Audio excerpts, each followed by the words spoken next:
Today we're going to take a look at the Beats Solo3 wireless headphones. These are my favorite headphones at the moment. I've had some other better sounding ones, Phiaton's V-Moda, but for a couple different features, these as a product overall are way more usable in my opinion. So it's got this soft case it comes in and a D-ring at the top which you can hook onto your bag or hook onto a backpack and you can store them that way. The case itself is pretty snug, but it definitely fits them easily.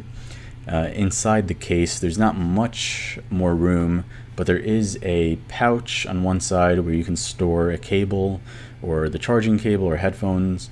This is where I store the headphone wire.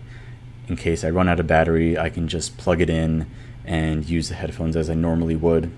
The headphone wire itself has a thick gauge. It's not going to fray easily. It's got good solid gold plated connectors, and it's got the inline volume rocker and mic control. It's like a hard plastic, feels solid. I really don't use it much since the battery life is so great on these. It also comes with a USB charging cable with the Beats logo on them. So as for the headphones themselves, these are the matte black versions. There's a few different colors. There's the gloss black, matte white, gloss white, gold, the pink gold or the rose, and purple. So these have the gloss accents along the band and on the cups. You can see the hinge here where the headphones open and close. I've had these for about 6 months, haven't had any issues with the hinge.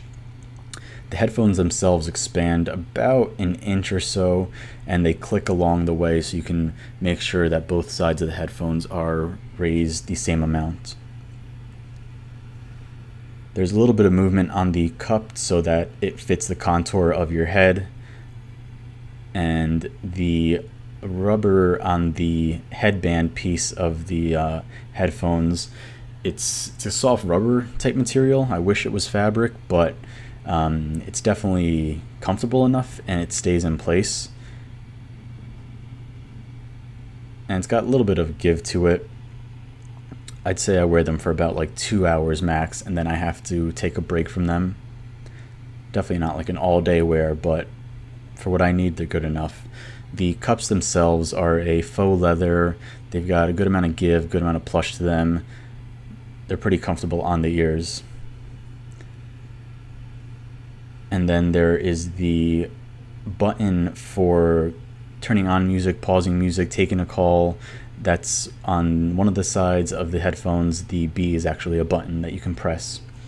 And then on the bottom you've got the headphone jack on one side, and you've got the USB connector on the other side for charging.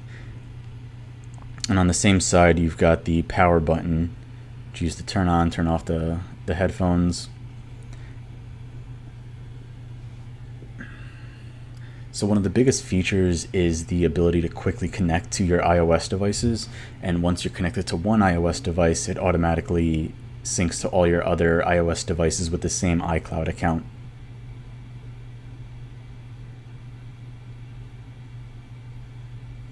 Alright, so I turned them on and you can see that it prompted me to connect. I press the connect button on the iPad and it's done. In a couple seconds you've got the connected headphones to all your iOS devices.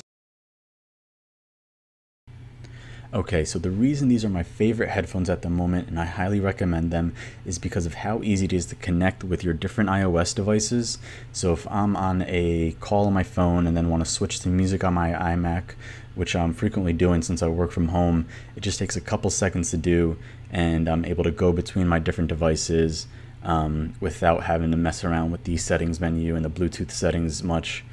That plus the amazing battery life. I charge these maybe once a week, once every other week, and I wear them every day for a couple hours at least. Those two things combined with I'd say average sound quality is what kind of pushes these over the edge for me and makes them more usable than some of my other more expensive, better sounding cans. Let me know what you guys think, and if you have them, how you've liked them so far.